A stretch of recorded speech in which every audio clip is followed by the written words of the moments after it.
things they've been carrying that maybe they don't want to carry anymore? I felt very empowered personally walking out of that theater.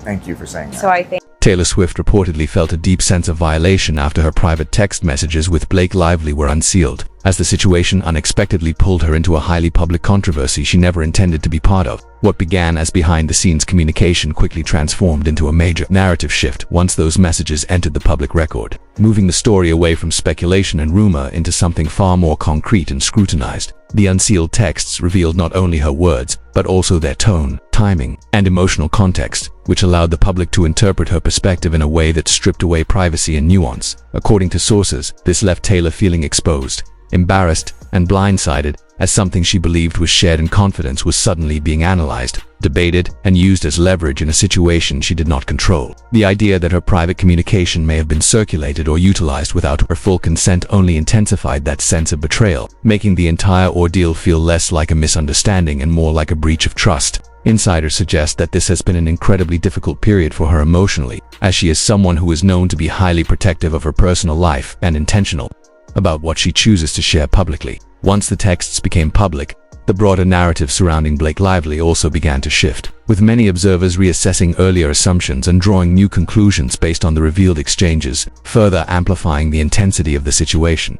Taylor's response, however, has been characteristically restrained and controlled. Rather than issuing public statements, engaging in back-and-forth narratives, or attempting to defend herself in the media, she reportedly chose to withdraw and handle the matter privately. Those close to her describe this as consistent with how she typically deals with situations where trust is broken by quietly but decisively creating distance. Her inner circle has always been notably small and carefully maintained, and when that sense of security is disrupted, she is known to act quickly to regain control. Reports that she changed her phone number reflect what many interpret as a symbolic and practical reset, allowing her to re-establish boundaries and decide exactly who has access to her moving forward. In an industry like Hollywood, where personal and professional lines often blur and private moments can easily become public spectacle, this kind of action is seen less as dramatic and more as a deliberate effort to protect her mental well-being and preserve a sense of normalcy. Ultimately, instead of confronting the chaos head-on in public, Taylor appears to have taken a step back, shut the door on the noise, and focused on maintaining her privacy and peace,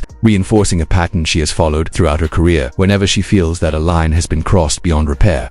It's an undeniably difficult situation when private conversations are made public, especially in the context of a legal dispute where personal messages can become part of official records, open to interpretation and scrutiny. While Taylor Swift is fully entitled to feel violated by the exposure of her personal texts, the reality of a court case means that such disclosures often shape public perception, and people inevitably form opinions based on what they read. In this case, the unsealed messages revealed that what were once private friend-to-friend exchanges were transformed into legal evidence and media talking points, something they were never intended to be. Reports suggest that this shift hit Taylor hard, as she realized her words were no longer hers alone. They had become part of a broader narrative she did not control. The situation becomes even more complicated with claims that Blake Lively allowed those messages to surface, an act many would view as a serious breach of trust and potentially damaging to any personal relationship. Beyond the exposure itself, the contents of the texts allegedly indicated to Taylor that her name, influence, silence, and even her work were being used in ways she had not agreed to,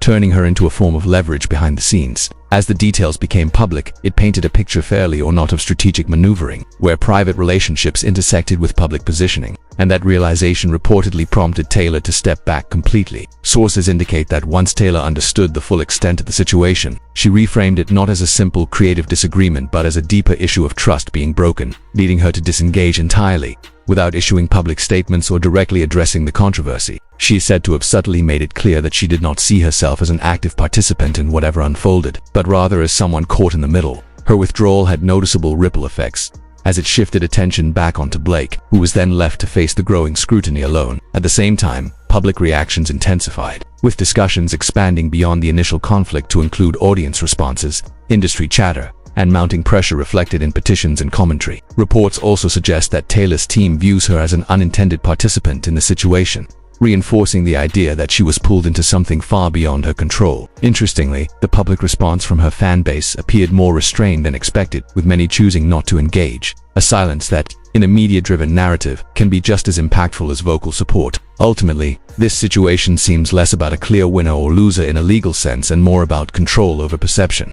Taylor, by stepping back and maintaining a distance, appears to have protected her core image despite the hit to her privacy. While Blake faced increasing pressure as more details surfaced, what may have initially been intended to justify certain actions instead contributed to a shift in how the entire situation was viewed, leaving behind a narrative centered on trust, control, and the consequences of private matters becoming public. What may have initially appeared as a straightforward success story began to look far more complicated once internal documents and unsealed messages came to light, revealing the mechanics behind how decisions were made and challenging the idea that everything unfolded through consensus or merit alone. The situation took on a different tone as people began to see what was happening behind the scenes, and what once looked like a clear win started to feel far less convincing under scrutiny. In the middle of this shift, Taylor Swift was no longer perceived as a distant or uninvolved figure, but rather as someone whose presence carried weight in ways that may not have been fully understood publicly before. The released messages suggested an awareness of how her name and influence could be interpreted or utilized, blurring the line between passive involvement and strategic significance. Although there had been public efforts to downplay her level of engagement, the contents of the texts pointed to a familiarity with ongoing discussions, including creative decisions, revisions, and broader studio dynamics, which complicated the narrative once those details became visible. As a result, her team reportedly had to shift their approach, focusing on minimizing fallout and reinforcing boundaries as the situation gained attention. Over time, particularly moving into early 2025, observers noted a clear change in tone within the communications, where what once appeared to be casual and friendly exchanges evolved into something more distant and formal. The warmth that typically defines close personal interactions seemed to fade, replaced by language that felt measured, careful, and at times almost transactional. According to reports, Taylor herself recognized this shift, interpreting it as a sign that the dynamic had fundamentally changed, describing the communication style as increasingly impersonal. For someone known to value privacy and authenticity in her relationships, the public exposure of these messages represented a worst-case scenario, confirming suspicions that private conversations had taken on a different purpose behind the scenes. As more details emerged, inconsistencies between public claims and private exchanges became a focal point of discussion,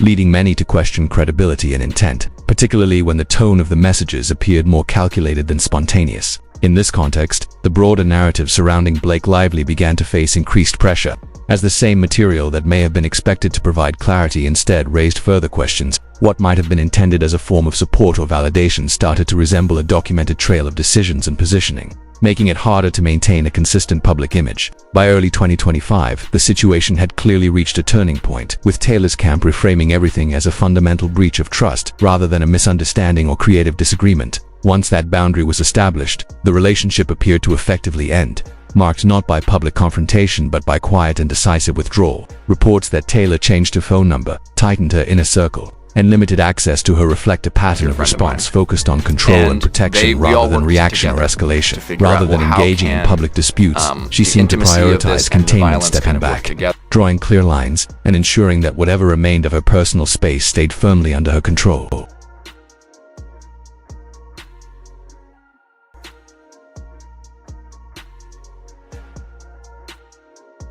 In the aftermath of the controversy, Taylor Swift appeared to reposition herself with careful precision, choosing neither to publicly defend nor directly criticize Blake Lively, but instead allowing the situation to frame her as an unwilling participant, collateral damage caught in a much larger conflict. That quiet distancing proved significant, because once Taylor's influence was no longer perceived as part of Blake's corner, the dynamics shifted almost immediately. Public sentiment began to change, and the absence of vocal support from Taylor's fanbase was particularly noticeable, as many simply disengaged rather than stepping in to defend Blake. What followed was a clear transition in how the narrative unfolded.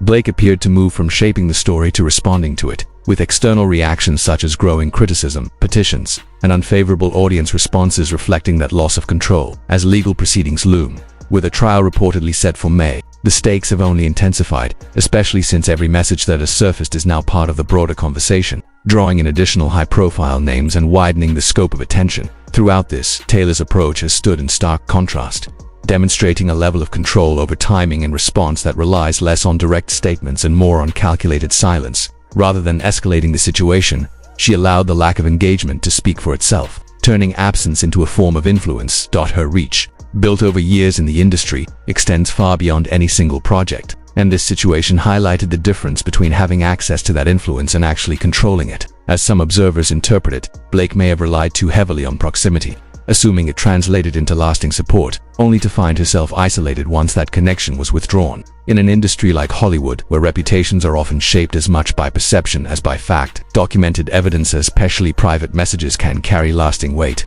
By this stage, many feel that opinions have already been formed in the public eye, with the unsealed texts acting as a factor in how both figures are viewed. While Taylor emerged from the situation having taken a hit to her privacy, she largely maintained her overall standing by stepping back and reinforcing her boundaries, whereas Blake faced the brunt of the fallout more directly. The contrast between a controlled exit and a prolonged public struggle has become one of the defining elements of the situation, and it is likely to have implications that extend well beyond the outcome of any legal proceedings.